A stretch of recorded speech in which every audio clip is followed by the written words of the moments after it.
बैसाख के महीने में बुधवार की प्रदोष कामना की पूर्ति करती है। देवी कथा में 2 दीप का वर्णन किया, आज फिर कथा में 2 दीप का वर्णन कर। कितना भी दुख है, संपदा नहीं है, बहुत कष्ट का जीवन चल रहा है, बहुत तकलीफ का जीवन चल रहा है, 2 जगह पर दीप लगाना चालू कर दो। प्रदोष काल में मतलब शाम का समय, सूरज ढलने का जब समय हो उस समय 1 दीप बेलपत्र के वृक्ष के नीचे, दूसरा दीप भगवान शंकर के मंदिर पर। प्रदोष काल में जब ये 2 दीप लगना प्रारंभ हो जाते हैं तो भगवान अपने चारों हाथों से आपको संपदा देना प्रारंभ कर देते हैं। वो कुबरेश्वर महादेव बनकर धन वैभव देना प्रारंभ।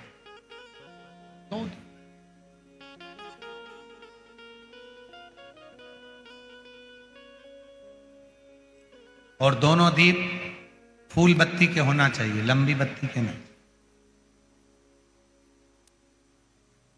एक लंबी बत्ती होती है, एक गोल बत्ती होती है, फूल बत्ती। दोनों दीप फूल बत्ती।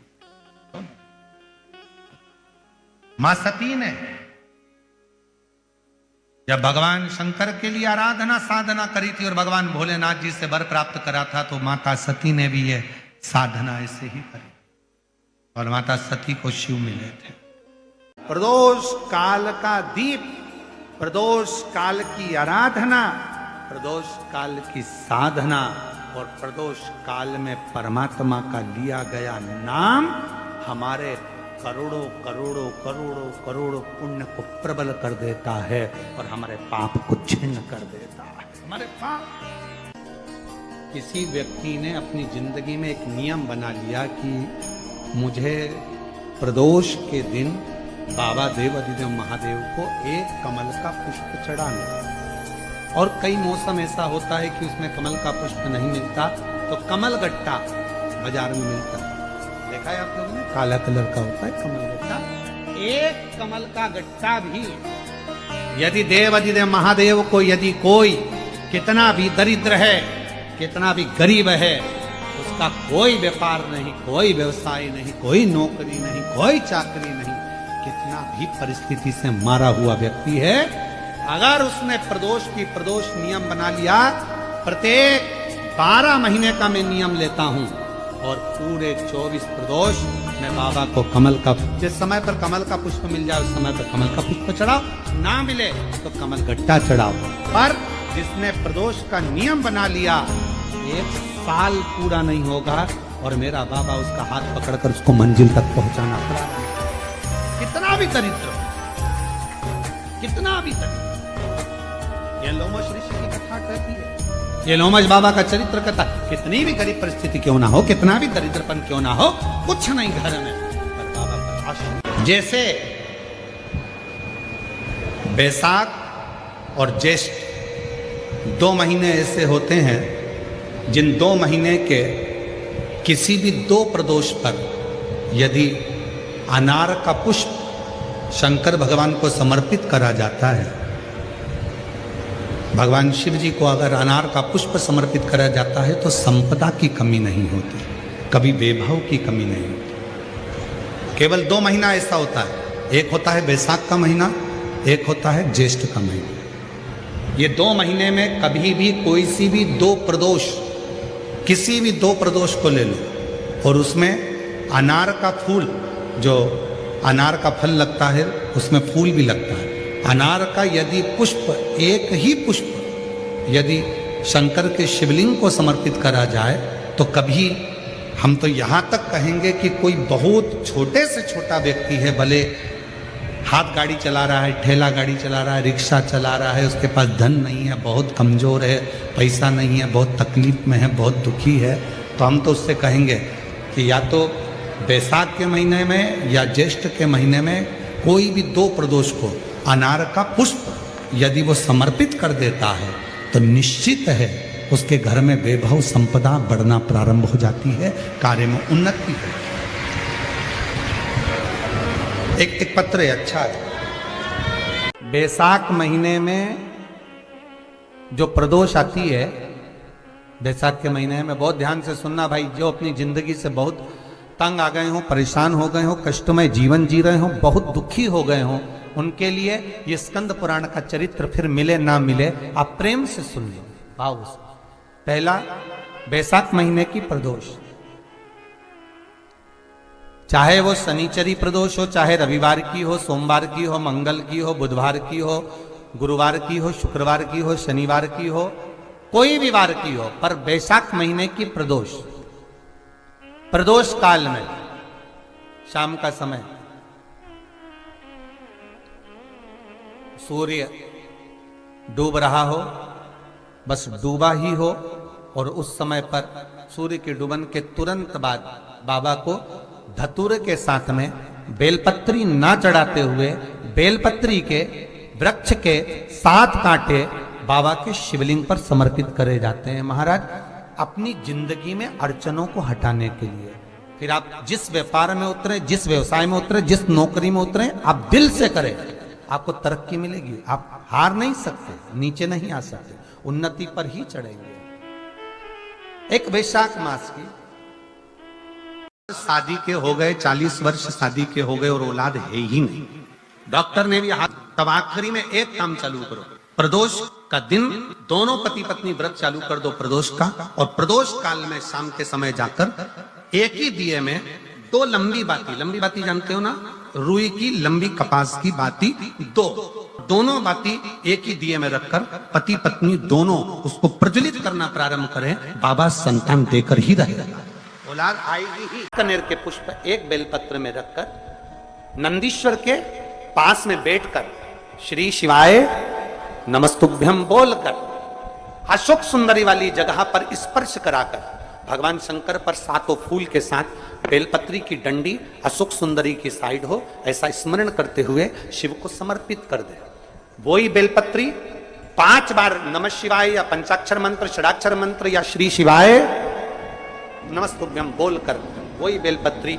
3 प्रदोष, 4 प्रदोष, 5 प्रदोष, 2 प्रदोष, जितने प्रदोष आप चढ़ा रहे हैं प्रदोष काल में, वो बेलपत्री लाकर अपने कक्ष में अपने पूजन वाले स्थान पर रखते जाओ। एक बेलपत्री एक प्रदोष पर लाओगे, अगला प्रदोष आएगा, कितना अंतर पड़ता है आपके भाग्य बदलने में, आपको खुद मालूम पड़ जाएगा कि आपकी किस्मत कैसे बदल गई। मेहनत आपको करना है, श्रम आपको करना है, आपको लगाना है, और बेलपत्री और कनेर का पुष्प शिव को चालू करो प्रदोष चढ़ाना। एक चंद्रमौलेश्वर महादेव का नाम लेकर एक चावल का दाना भी सुख देता। और मेरी जीजियां याद रखें, मेरी जीजियों से निवेदन है, कभी कभी ऐसा लगता है शरीर में अगर कोई गांठ पड़ जाती है, बच्चादानी में गांठ आ गई, चेस्ट में गांठ आ गई, शरीर के कोई अंग में गांठ आ गई, घबराना नहीं है, डॉक्टर का इलाज करवाओ, दवाइयां लो, साथ में एक नियम बनाओ, प्रदोष काल में 2 दीपक शिव जी के मंदिर में लगाओ और एक चावल का दाना शंकर भगवान पे चढ़ाना प्रारंभ करो। वही चावल के दाने को वापिस उठाओ। अगर प्रदोष का व्रत नहीं है तो उसी दिन खाओ, और अगर व्रत है तो दूसरे दिन उस चावल के दाने को जरूर खाओ। धीरे धीरे वो गठान जो शरीर के अंदर है वो गलना प्रारंभ हो जाती है। थोड़ा दिन करोगे आपको उसका फल प्राप्त होना प्रारंभ होगा। एक चावल का दाना भी चंद्र का प्रतीक है, चंद्र का। सभी लोग साथ में बोलेंगे, बोल चंद्रशेखर महादेव की। एक चावल का दाना चंद्र का प्रतीक। जिभ्या, शंकर भगवान को प्रसन्न करना है तो एक धतूरा, एक चावल का दाना, धतूरा चढ़ाओ शिवलिंग पे, चावल का दाना सुंदरी की, हाथ रखो चावल के दाने पर और शिव जी से अपने मन की बात प्रदोष के दिन, प्रदोष काल में शाम के समय चंद्रमौलेश्वर महादेव का नाम लेकर कह दो। 3 महीना तो जाने दो, 3 दिन में वो बाबा मुराद पूर्ण करना प्रारंभ कर देगा।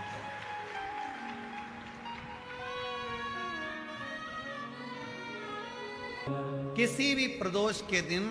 एक धतूरा यदि हम शिव जी पे चढ़ा रहे हैं, एक चावल का दाना अशोक सुंदरी वाली जगह पर चढ़ा रहे हैं और अपना हाथ उस चावल के दाने पर रखकर चंद्रशेखर चंद्रमौलेश्वर महादेव के नाम का उच्चारण कर रहे हैं। श्री शिवाय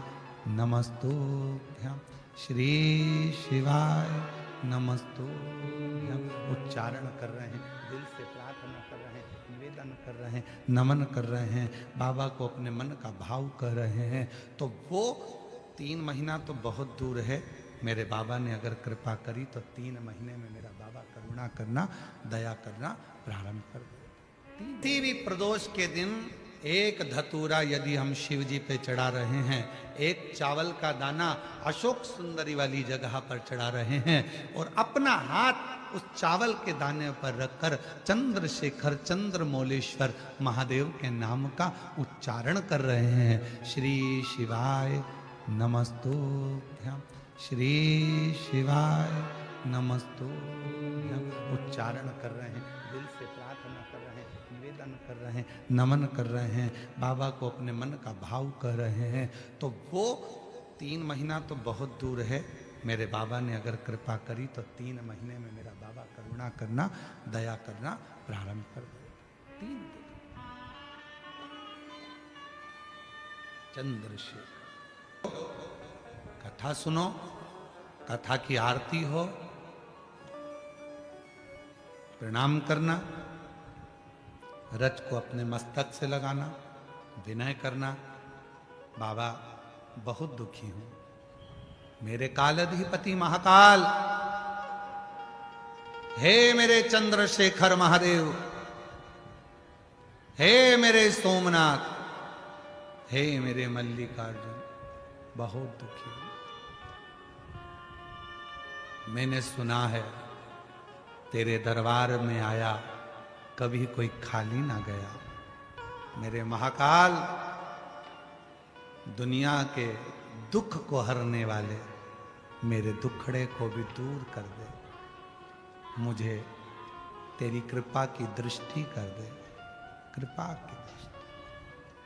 कृपा की। प्रदोष के समय पर अगर मान लो कोई भिखारी से भिखारी व्यक्ति भी है जो ठेला चला रहा है, उसके पास में खाने के लिए कुछ नहीं है, फटे कपड़े पहन रहा है, उसकी जिंदगी में कुछ भी नहीं बचा और कर्जे में लदालूम हो गया, एक चावल का दाना अगर वो प्रदोष के दिन, प्रदोष काल में शाम के समय पर शंकर के शिवलिंग पर चढ़ा देता है तो 3 या 4 प्रदोष में उसका कर्जा चूकना प्रारंभ हो जाता है। प्रदोष का विधान।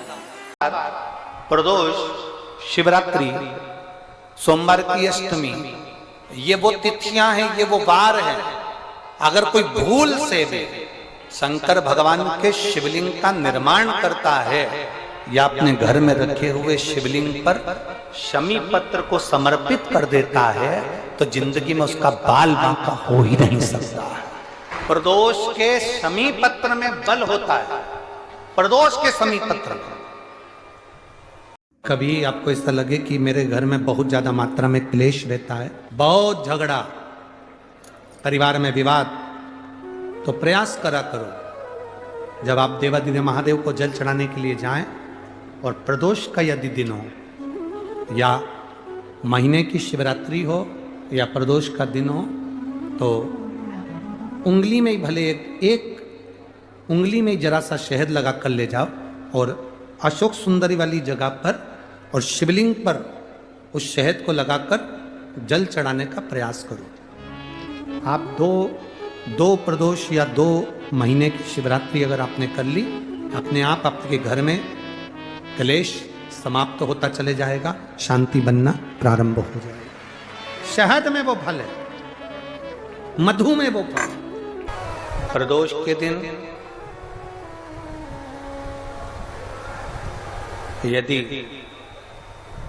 आपको कहीं से शमी पत्र मिल जाए, प्रदोष के दिन यदि कहीं से आपको शमी पत्र मिल जाए और प्रदोष काल में, प्रदोष का जो समय होता है, शाम का जो समय होता है प्रदोष काल, 4 प्रदोष, 5 प्रदोष आप कर देखिएगा कि आपका कोई काम है, कोई नौकरी के लिए आप अप्लाई कर रहे हैं, कोई समस्या बड़ी विकट आ गई है, कोई तकलीफ, बड़ा गला पकड़ रहा है बेटा, कोई तकलीफ विकट आ गई है, कोई समस्या विकट आ गई है, प्रदोष के प्रदोष काल अगर एक शमी पत्र भी आप घर के शिवलिंग को, अब ये करने के लिए आपको मंदिर के शिवलिंग नहीं जाना, अपने घर में जो शिवलिंग, चाहे वो स्फटिक का हो, पारद का हो, कंकर शंकर का हो, लकड़ी का हो, जो शिवलिंग तुम्हारे घर में, कांच का हो, चाहे वो नर्मदा के कंकर का हो, नर्मदेश्वर हो, पाषाण का हो, जो शिवलिंग, चांदी का हो, सोने का हो, तांबे का हो, पीतल का हो, जो शिवलिंग तुम्हारे,